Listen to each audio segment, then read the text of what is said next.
Welcome, everybody, to Spirituality Adventures. This is a non-judgmental place to explore spirituality, and we're so glad you're here. This is a viewer and listener-supported podcast, so we greatly appreciate your support.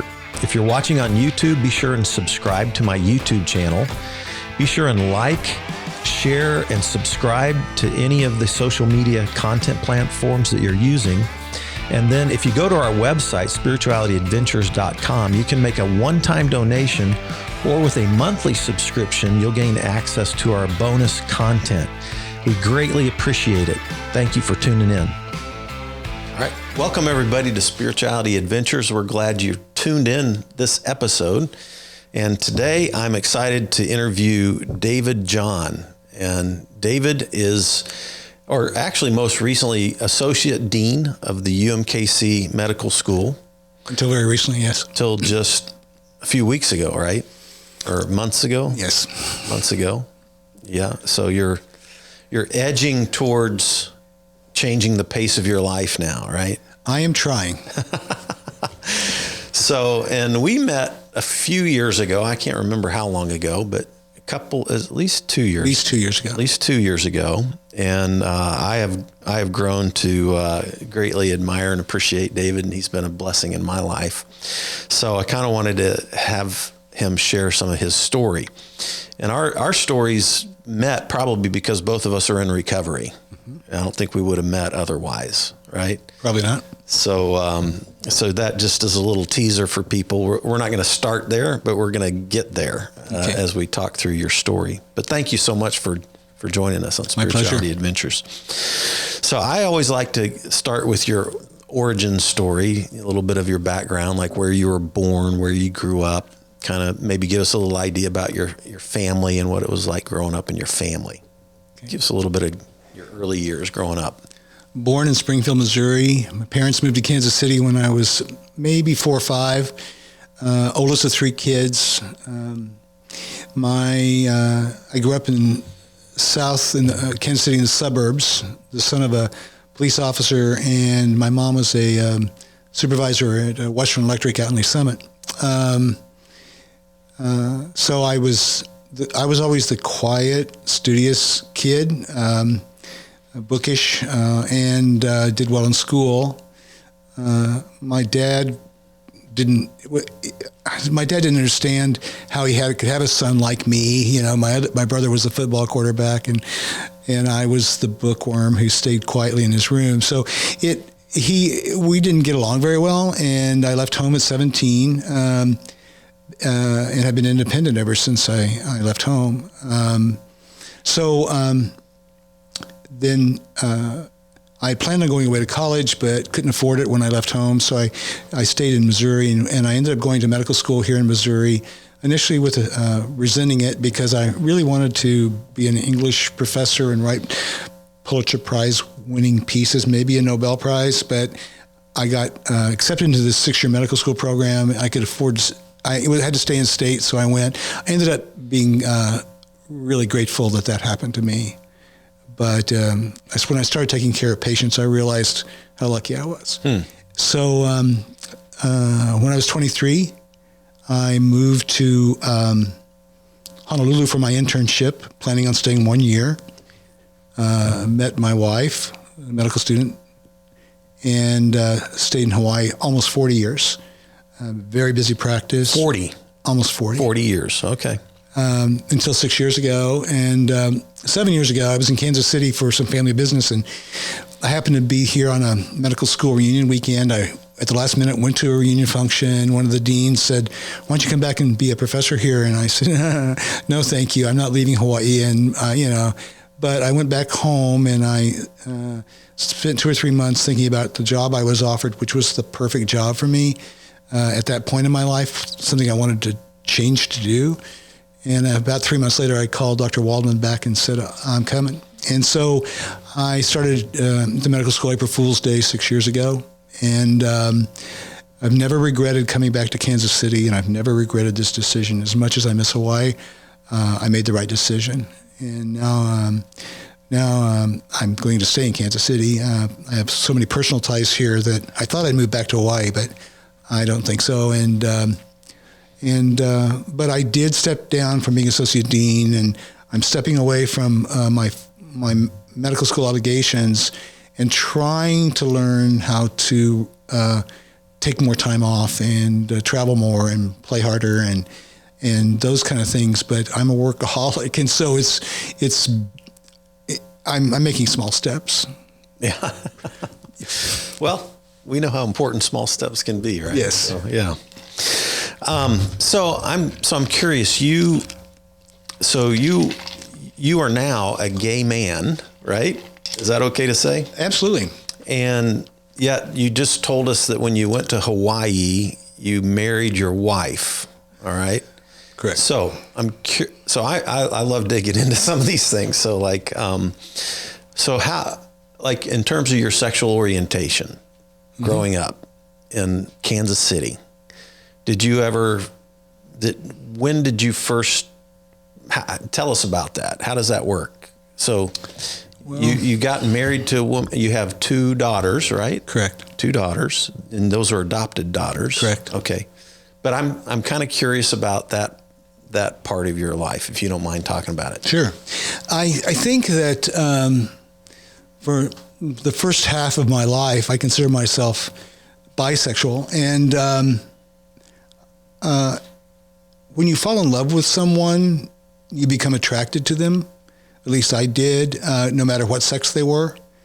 And so before I met my wife, I had relationships on both sides, more women than men, and I didn't want to settle down. I didn't want to get married. I was only 26 when I got married, but my wife was just too perfect, too beautiful, too intelligent, too exciting, and we had a wonderful marriage for the first 10 years of it. And then she had health problems that at a young age that caused her to become a very bitter person, and it was my fault. And so she thought. So anyway, the last 10 years weren't so easy, but by the time I left my marriage, I remember I told my ex-wife that I wanted a divorce after a Father's Day from hell. And that next Wednesday, I'd already been sober a year. I was at an AA meeting, and I shared that I was getting a divorce at an AA meeting, and this cute guy had been hitting on me for months, hit on me again after the meeting, and that's when I started with Tom. But I was very happy in my marriage. So I'm not totally gay, but I think that now that I've sort of taken another path, and I find it easier.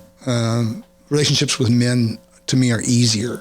And so, but I could still fall in love. Whoever I would fall in love with, I think I would be attracted to. Okay. If that makes sense. I've always had the idea that you could fall in love with more than one person. I mean, maybe I'm not saying necessarily at the exact same time or anything. I'm just thinking like in over the course of a lifetime, you can, I don't know. I just think, I don't know. Yeah. I'm not trying to say that to be against monogamy, or I'm not talking necessarily about polyamory or anything like that, but I think you can fall in love and then not, and then that can ebb away, right? I mean, I know I fell in love with my wife for sure, but I also think we moved apart, right? Yeah. And then now, like, I'm open to new love, that kind of thing. So it's really hard to imagine that in a 50-year relationship, you wouldn't evolve, change, and often grow away from each other, and it's nobody's fault. And so if one relationship does grow distant, then it opens up for others. Now, I'm a lover, so I love lots of people in various ways, but to be in love and have a romantic relationship with more than one person at a time, I could do it. I wouldn't dare do it because somebody will get hurt. We're just too human. Yeah. But I could do it. I can love more than one person at a time, but I wouldn't because like the relationship I'm in now, I would never do something to hurt Ricardo, and I think that would probably hurt Ricardo. Yeah. But I think it's possible. Yeah. I'm like growing up, I think we're pretty close in age, I think. And so like you're growing up in the 70s as a teenager, right? And being gay in the 70s, like I'm thinking back on my high school experience. Like I know now there was at least one or two or three people that were gay, but they didn't talk about it. They didn't know it. I mean, there wasn't, in fact, they would have hidden it. I'm quite sure, so I'm curious how you navigated, how did you navigate that? And then you get married to a woman, and were you just able to bury that part of you, or I guess it was just or suppress it or something? But I was very satisfied in my marriage as long as we were happy together, and because I loved my wife. And but even going back to high school days, it would have been probably suicidal to be too out about it. But at the same time, people. How do I say this? I happen to be the bookwormish type kid whose friends were all jocks. So, I was really close friends with football and basketball players in my class, and sometimes at sleepovers they initiated things that you wouldn't think straight guys would initiate. So even back then, it was kind of quietly things happened, but with these really macho guys. Interesting. So I think everybody's curious. It's a matter of, even if you're straight, you're sort of sexually curious when you're 17 years old, and also you're so sexually charged that almost anything looks interesting at times. Right. So, but as far as being public about it, and then my dad couldn't have handled it either. Yeah. Well, and I think today, kids that are entering into adolescence are really exploring their sexuality through pornography. I think the statistics show that now, that kids are, the LGBTQ world is more open. The kids are thinking about, well, what am I? Yeah. Like I never thought that question. I was a guy, and I've always been heterosexual, so the thought never even came into my mind that there were more options for me, But I think kids today actually are exposed to more options through a lot. I think through pornography. I actually think there's hard. It's not stats. Just pornography. It's just social media. Yeah. Social media that's not pornographic is still exploratory, and it is affirming to people who, like, I have a trans niece who maybe is alive today and didn't commit suicide simply because of social media support. Because she was locked away in her room and homeschooled when it came out that this was a problem, and so problem to her parents. So, but she's doing fine, and but found the love and acceptance she needed to be on social media. Yeah, interesting. And so that was her life because she wasn't allowed to socialize. I think it's sad to have. 1,000 friends on social media, and maybe not any in real life.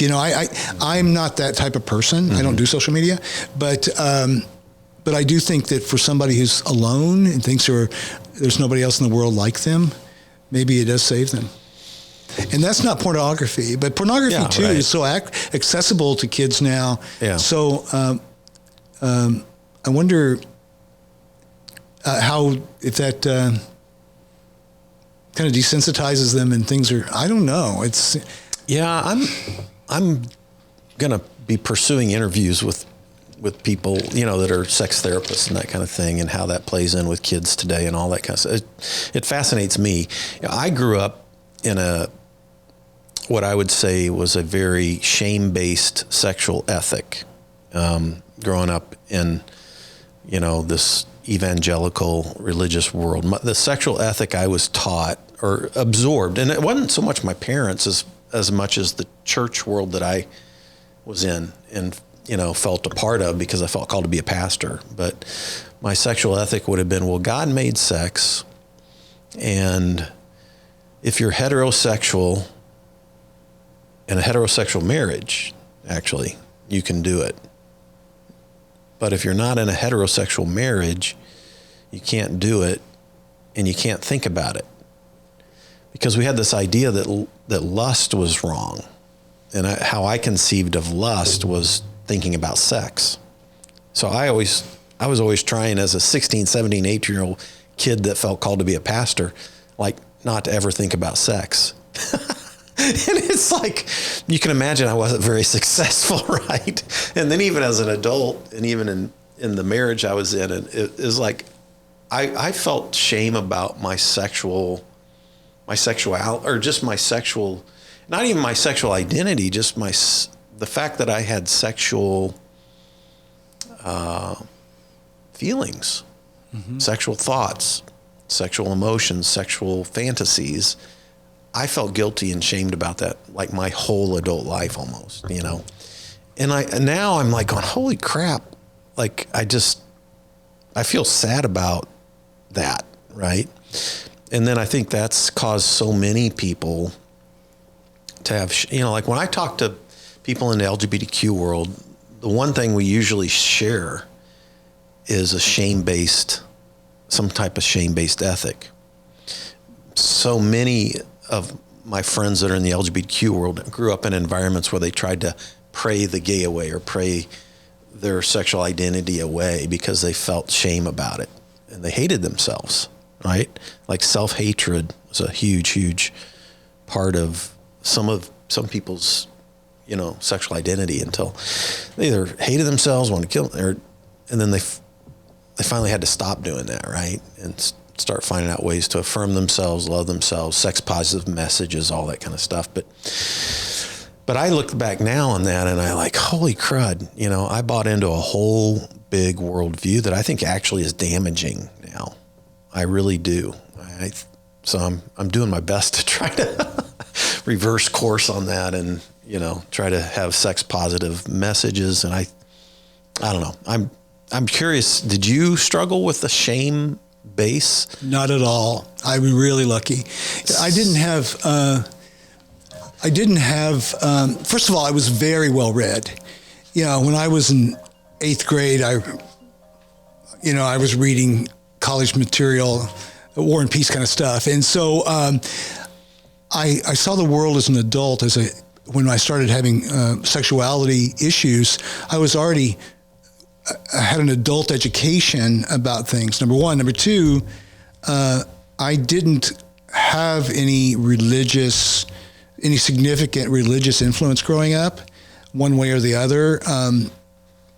In fact, most of the religious influences I had were negative. And so I dismissed them. And so I didn't have religious shame, and I didn't really have a personal shame. But that doesn't mean I was stupid about getting negative sanctions from my environment, but I personally did not. But I think I'm very unusual, and I'm very grateful that I escaped all those shame-based things. And I have been shamed by other things, but they weren't.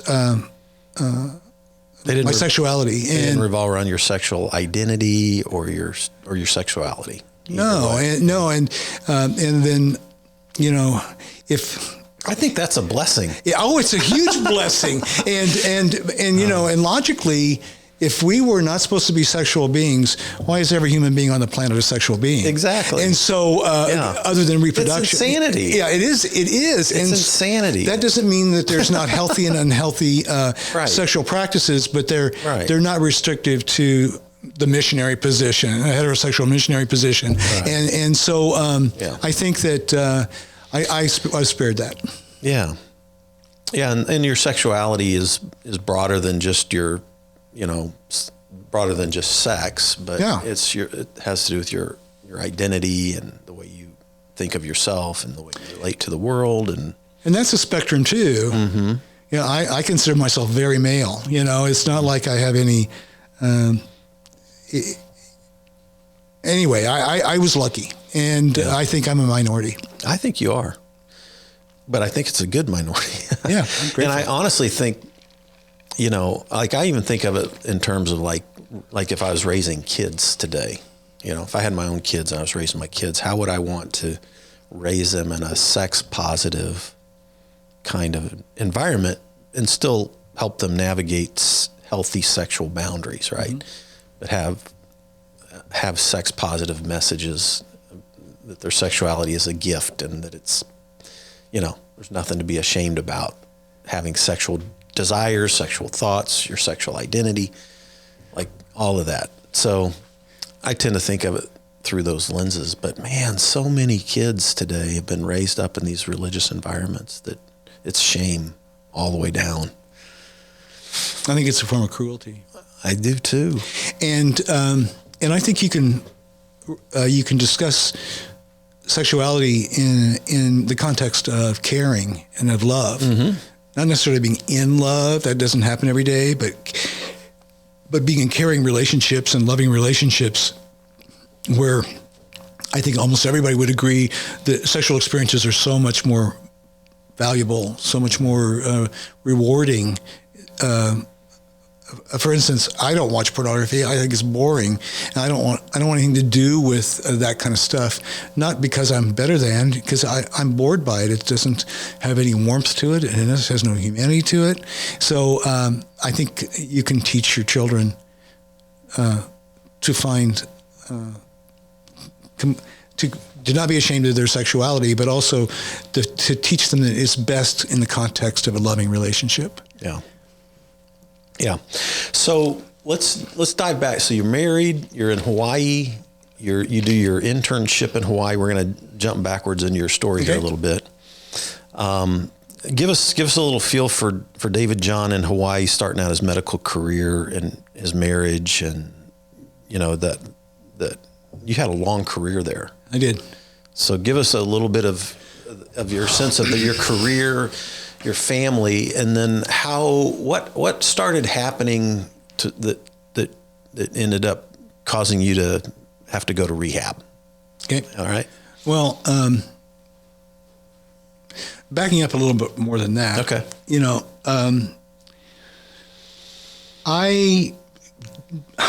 I gave up drugs and alcohol for the first time when I was 17 because my dad was a narc, Kansas City Police narc, and we didn't get along. So I got kind of enjoyment out of doing drugs under his nose.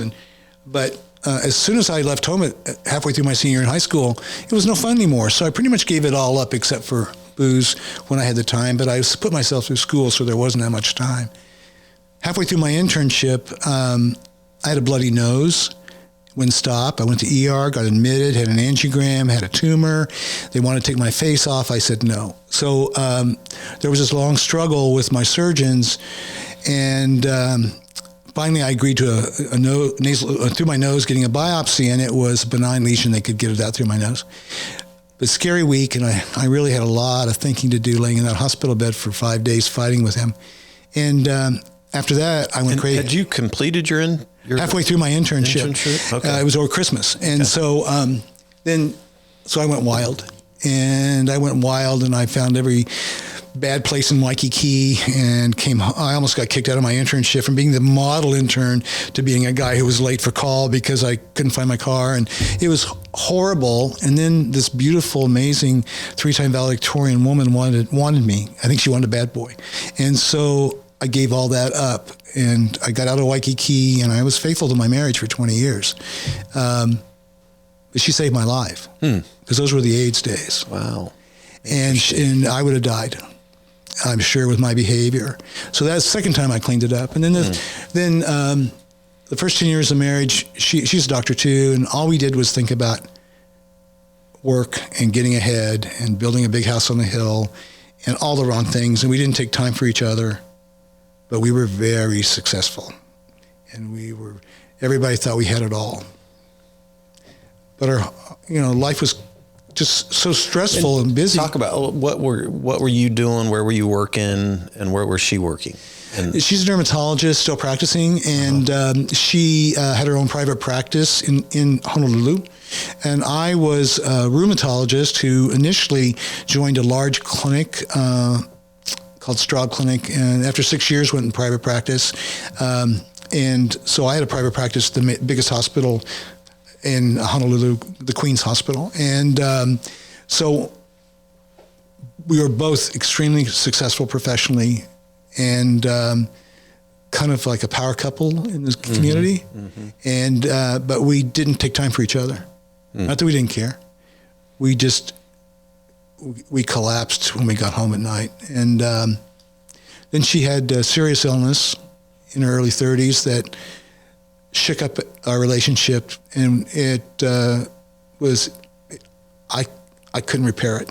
And so without going into details on her issues, our happiness spiraled into unhappiness, and we had 2 little girls. And so I tried to hang on, and I found that anesthetizing myself with alcohol helped me cope at night with a bitter, unhappy wife. And but then it got to the point where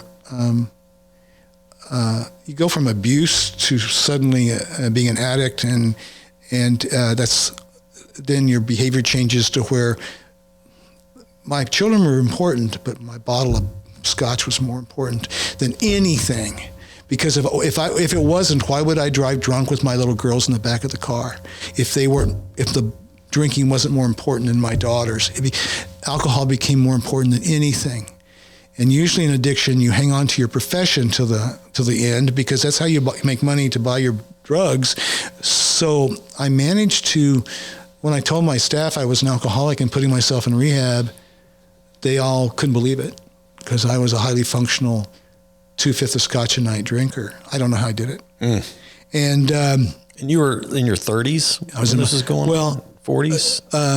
I went to rehab when I was 43. So the last 2 or 3 years were bad. So 40, 41, 42, 43, those were the bad years. And how old were your daughters then? Little, because we adopted them later. When I got divorced, they were 8 and 11. Okay. And so they were the years up to that, but I was the domestic one of the 2. I was the one who put them to bed. I was the one who read them bedtime stories as long as I could stay sober enough to read. And, it just got, at the end, it got very, very horrible. And then Father's Day 96, I went into a rage. I never lose my temper. I went into a drunken rage and was physically abusive to my firstborn. And she started crying, and I started crying, and I had my moment of clarity when I realized I'd become my father. And I wasn't willing to do that to my kids. So I knew I had a friend of mine in Kona who was in recovery, and I called up Steve and said, can I talk to you? I need help. And he said, sure. And I said, can I fly over to Kona? So I flew to Kona, and I spent the day with him, and we went up in the mountains, and he hunted goats with bow and arrow. And I watched him shoot a couple of goats with his bow and arrow. But he told me about his path and how he tried one more thing before he committed. So he had planned out a suicide to save his family, but he was going to try one more place. And it was a place in Atlanta that specialized in doctors.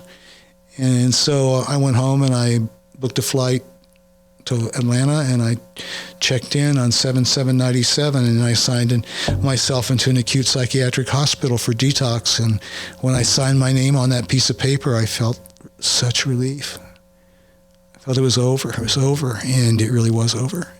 Unlike other people, I didn't have to relapse. And so I was there 5 months. They did what they wanted me to stay longer, but it was Christmas time, and I hadn't been allowed to talk to my kids on the phone for a few months, and I was going insane. And so I went home on December 6th and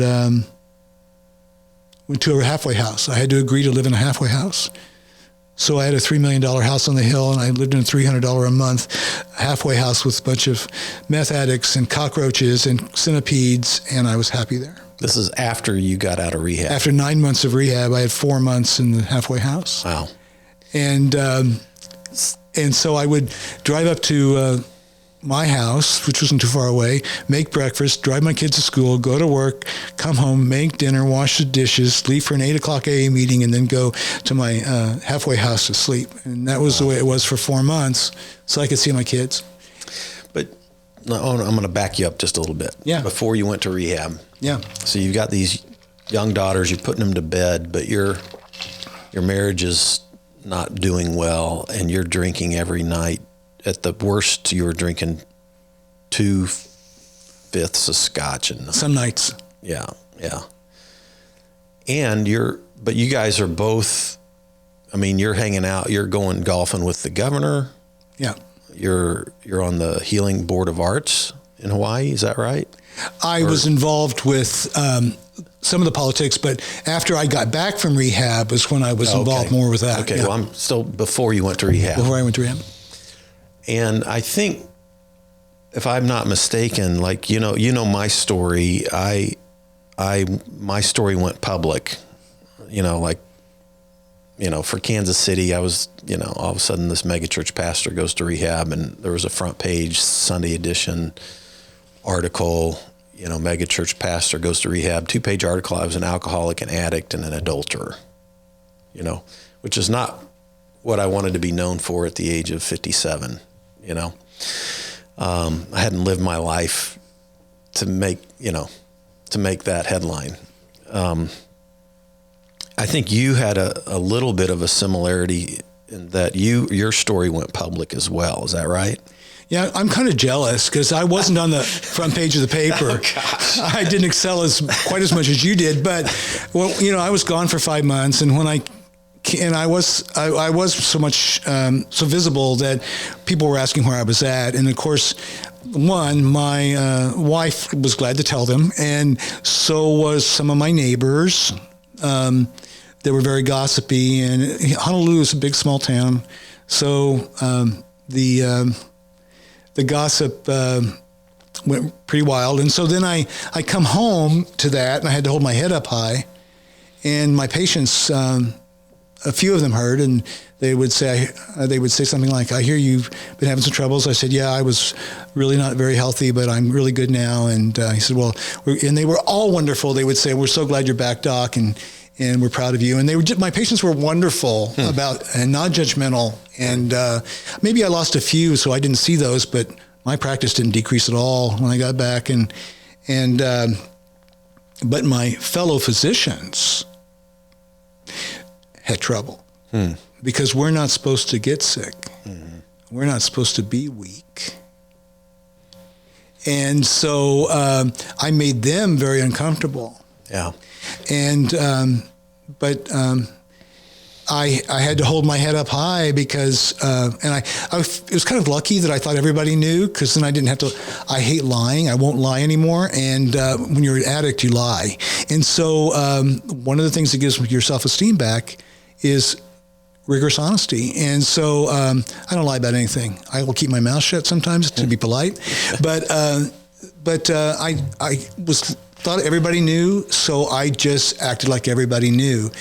And I found out who my friends were and who really didn't care about me as a friend. Mm-hmm. And so it culled all those people out. I mean, ended up being good. And then 1 year to the day, the next Father's Day, was when I told my wife I was divorcing her. And the next Wednesday, I started dating Tom, whose father was extraordinarily, he was sort of like the Women and Children's Hospital, the most prominent OBGYN of the century kind of a guy. So everybody knew Tom. And so I was outed in the medical community about being gay 1 year later, and had to hold my head up again. But Honolulu is a pretty liberal city. So it wasn't as bad. And so, but I just learned to get, thick-skinned is not the right word because I'm not so thick-skinned, but I just figure that there's a saying in AA, if whatever you think of me is none of my business. And so if people don't like me, I have so many friends. If you don't like me, that's fine. I don't want to waste time with people because I have friends I don't have enough time for. Yeah. And so I'm not worried about other people's opinions of me because I have enough. Yeah. I've heard you share a story several times where you're coming out of rehab. So you'd been at Talbot for what, 9 months? 5. 5 months, sorry. 5 months. And, there's this higher power thing that we talk about in the 12-step world. I'm kind of curious, like, what was your spiritual perspective maybe before you got into the 12-step world? And what's your spiritual perspective now after you've been in the 12-step world now for over 25 years? But I want you to tell the story on the plane ride home too. So okay. You see where I'm framing this up a little bit. But anyway. Yeah, I see what you're doing. Yeah. First of all, my experiences with organized religion were negative growing up. And I was kicked out of Sunday school in 3rd grade. And I don't even remember why. I probably just asked the question why. And my grandmother quit the church because I would go in the summers with her to church because my parents didn't go to church. But so I had lots of negative things about organized religion. And so I thought, well, I still want to be a spiritual person. I had no idea what spirituality was about. And I was just a workaholic. And I think I was even then a humanist, but not to the degree I am now. So I went to rehab, and they started talking about this higher power all the time, and the literature refers to God a lot. It was written in the 1930s. Some of it was lifted directly from the Episcopalian Book of Common Prayer because one of my friends gave me a Book of Common Prayer, and I said, anyway, so it's very Christian terminology used and a lot of the reference to God, and I was sitting there thinking, I can't make it because I can't do a higher power. But then after a couple of months, one of the triumvirate there mentioned in a talk that gratitude is a form of spirituality. And I was thawed out enough after a couple of months there to realize I have a lot to be grateful for and I can do gratitude. And so that was and I'm still extremely grateful, man. And that is sort of the beginning of my spiritual experience. As far as something higher than myself, I had trouble, something more powerful than myself, which is really important to have, I think, if you're trying to stay clean and sober. I had trouble with that. And but then a few things started happening. I think the one you're referring to, near the end of my rehab, they let us go home for long weekends to see how things would go. And so I would fly from Atlanta to Honolulu and then back, and they would give me like 4 days, 1 day travel time on each end and 2 days at home. And I was flying back to Atlanta after the first one on a night flight. And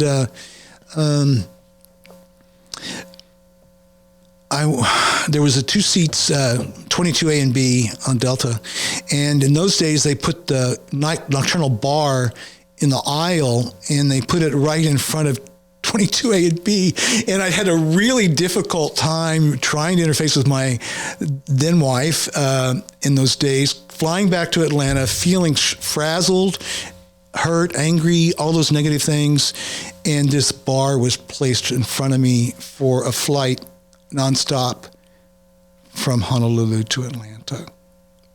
And I started getting squirrely and squirmy, and I pulled out my 3-month coin, and I pulled out my big book, and I'm trying to just think about staying sober. And the guy next to me, I was A, he was B, in 22B, he looks over to me and says, "What's wrong with you?" I said, "I'm really uncomfortable."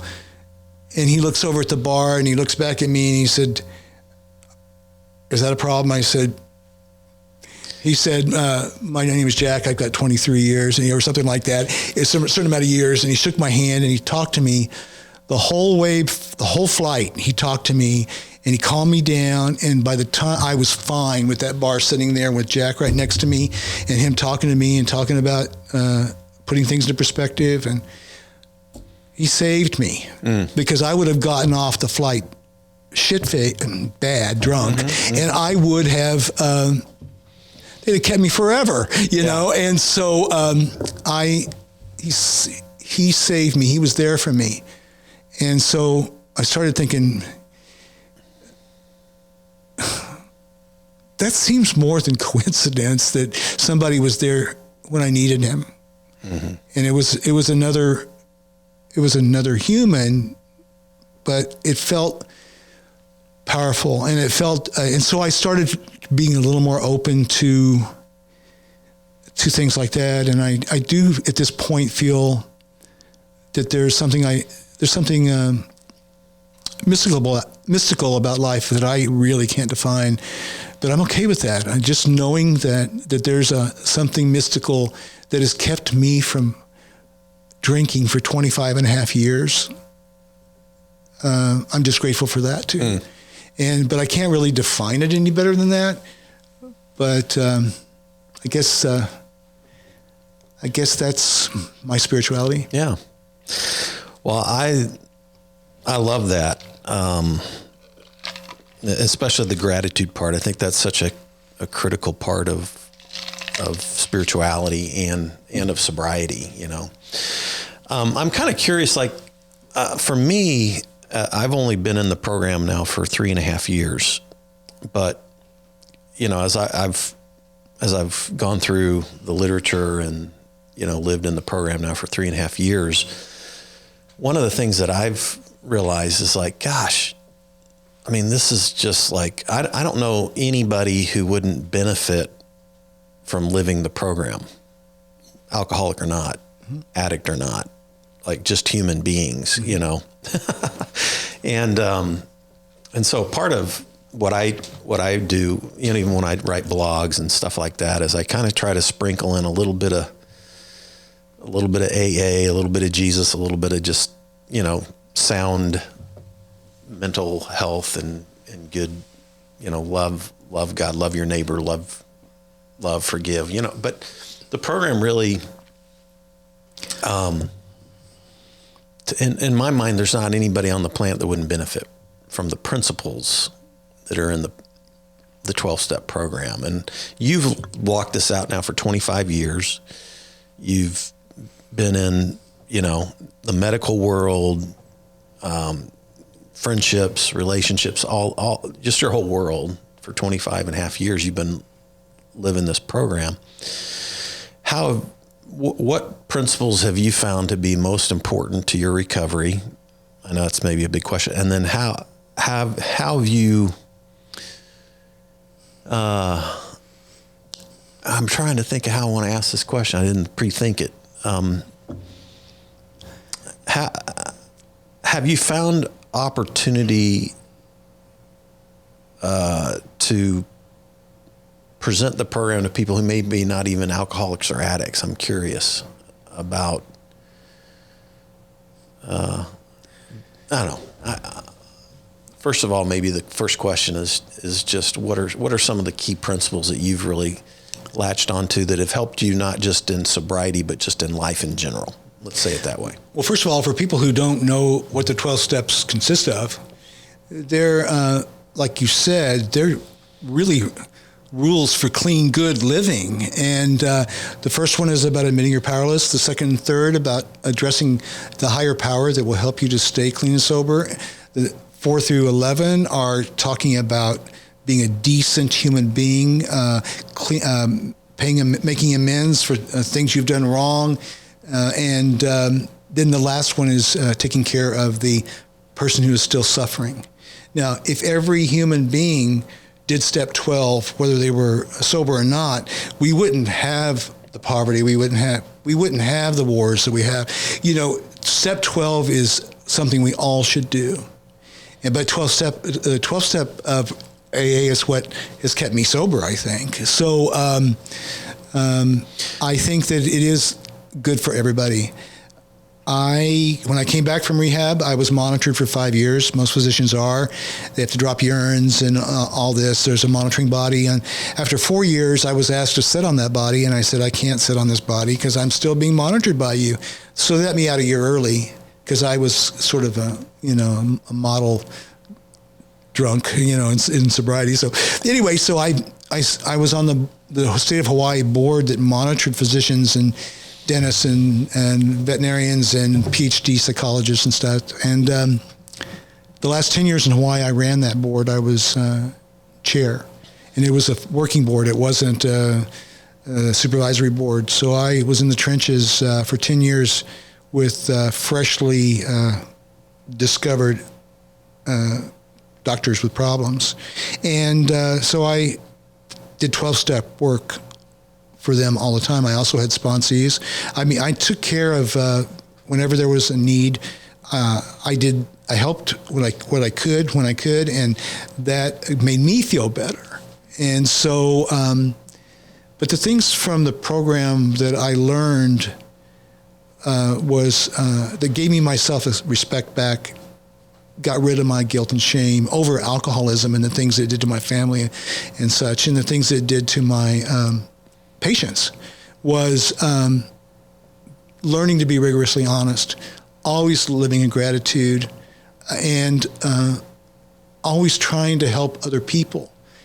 Isn't that a good Christian way to look at life? You bet. And so I still respond to all of those things. And in my practice, before I got sober, a patient would say, well, Doc, I'm starting to have a little trouble with my Valium or my alcohol. And I would shut them up and I'd start talking about their hypertension because I couldn't cope with them having that problem because I had that problem. And so now I'm not afraid to address any of my patients' problems and the delicate things they bring up. I face it head on with them, and I'm a much better doctor. I'm also more empathetic. I've done my own suffering. Yeah. And so I'm empathetic, and I think it's made all the world of difference in how I practice medicine. And it also has made me a better friend, a better father. Yeah, everybody needs the 12 steps. Yeah, I agree. Yeah, I think, the people that I've met in recovery who are working the steps are amazing people. They've become some of my favorite people, right? Like you. But Thank you. It's because the honesty, the vulnerability, that connects us as humans, right? And then there's a humility to that. And then there's just the hand that's always there to support, to be there, to reach out. And as I've lived in the recovery world, it's made me even kind of like rethink the church world. Like I think honestly, if you're going to run a church or a spiritual community, it should have these kinds of components into it that we experience in the recovery world, So I've been extremely grateful for the people that I've met in recovery. So thanks for sharing about all of that. Sure. One of the things that I wanted to, we're getting close to running out of time, but one of the things that you taught at UMKC was literature, right? Medicine literature, which I'm a bookworm too. Even though I'm an athlete, I'm a book nut, right? I can see. Exactly. Yeah. One of my other bikes and books are, maybe two positive addictions in my life, right? But, yeah, good. Tell us a little bit about your literature medicine course, because just because I love books, that always fascinated me. Well, what are some of your favorites, and how do you introduce them to students? And I had actually two different courses. One of them was medicine and literature. One was medicine and body image. But both of them, I'm trying to raise the humanistic awareness of these students who are kind of nerdy, sciencey. Sometimes they've spent their life in front of a computer instead of talking to people at dinner, and so they have communication difficulties at times. I choose my literature depending sort of on what's current. One year we read Invisible Man by Ralph Ellison, the year that Black Lives Matter came to the forefront. And we also read The Plague by Albert Camus, and to talk about physicians in times of plague, and examine the role of physician society in those kind of situations. So, and then this last year, I had them read, among other things, A Handmaid's Tale. So, because we were talking about, women's rights are threatened right now, and I wanted to address women's rights so that they are the men in the audience could start thinking, well, from maybe a little bit different perspective, that they wouldn't want to be second class in any way in this country. So that was one of the books we talked about.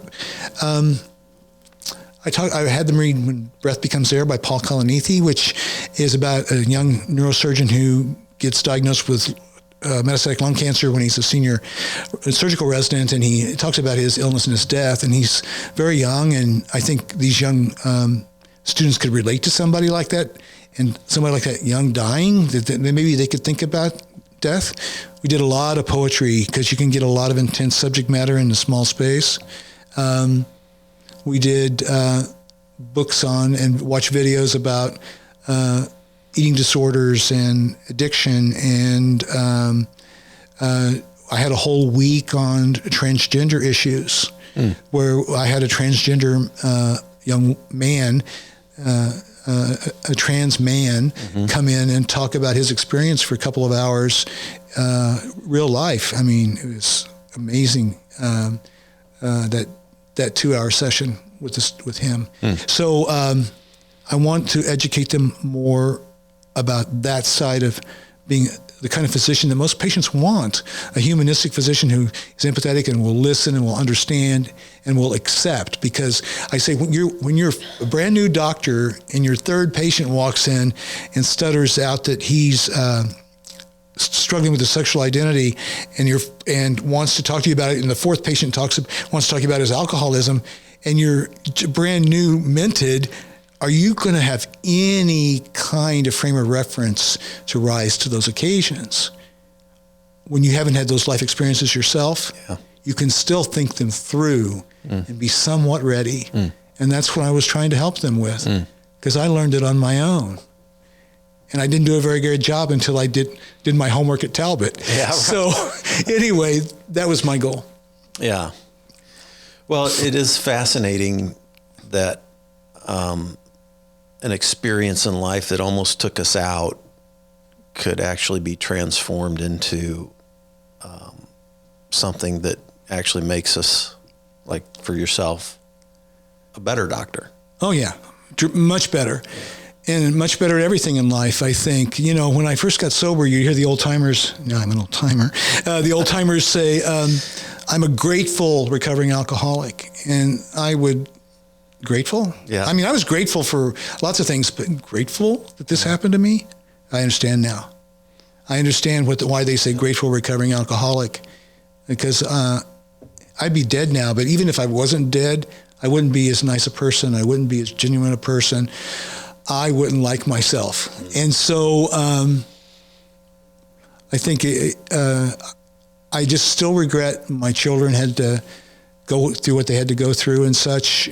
But for myself, it's been a blessing. Yeah.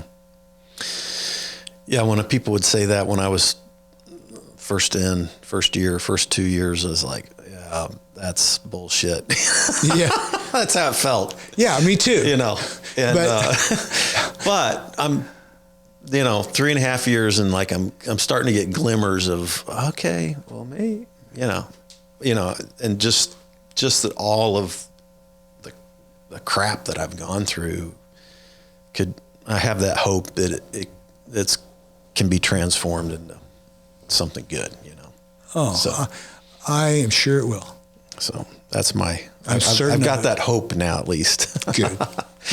So I'm not like cringing when people talk about grateful alcoholic now, which at first I did. Like I was like, too. oh God, this is the most miserable thing I've ever gone through in my life. Like I want to die. I wouldn't care to. There was a point where I wouldn't have cared if I died or not. I understand. Yeah. Me too. I think my children saved me. I think I would have died. Wow. But I couldn't do that to my kids. So I think they're the reason I went. I didn't stay in rehab. I didn't stay sober for my kids. I went there for my kids. Mm-hmm. I stayed for myself. Okay. Because you only stay sober for yourself. Yeah. But it took me a while. They're the ones who got me there. Mm-hmm. Yeah. Well, grateful for you, and thank you. Thank you for sharing your story. I'm curious, like as we kind of wrap things up, what do you see in the future? Like, where are you going from here? Oh boy.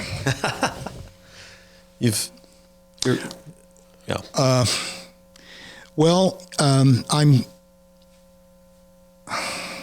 I'm still obligated 4 days a week professionally, so I only really have 3 days I'm not doing doctoring, and I'm going to do that for another year or two. I'm in a new relationship that I want to evolve. I want to travel more. I am got a couple of big trips coming up this year, and I thought when I was 17 years old I would write novels. So my daughter has sent me these things. My sister is sending me these things. How to write, all these workshop things. They're pushing me.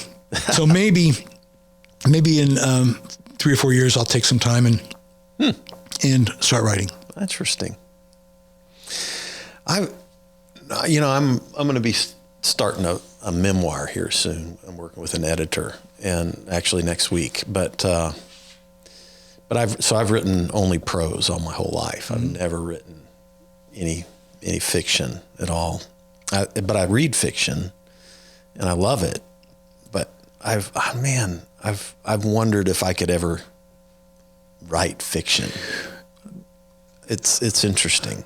I think I can. I don't know how good it'll be, but people just say, just fictionalize your life story. That's good enough. And because it's pretty colorful and that could be true. Yeah.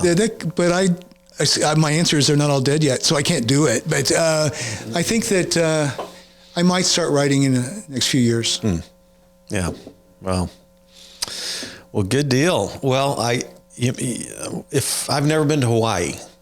So I'm so sorry for that. So maybe one of these days. Maybe we'll go. Maybe you'll go when I'm there, and I can show you Aloha and the real Hawaii, not Waikiki. So that's the way I like to experience the world, is through. I'll take you on. You'll have the most beautiful hikes. I don't like to do the tourist thing. I like to actually, Me too. Yeah. So if you like to hike, and I have friends with mountain bikes. Yeah. Because I know you like to do that. Yeah. Yeah. I'll show you the real Hawaii. All right. Well, hey, thank you so much. Thanks everybody for tuning in to Spirituality Adventures, and we'll see you next time. This concludes today's episode. Thanks for tuning in and listening. Remember, if you're watching on YouTube, subscribe to my YouTube channel. Remember to like, share, or subscribe to the social media platform that you're using. And then go to our website, spiritualityadventures.com, and make a one-time donation, or you can subscribe monthly and receive our special bonus content. Thanks so much.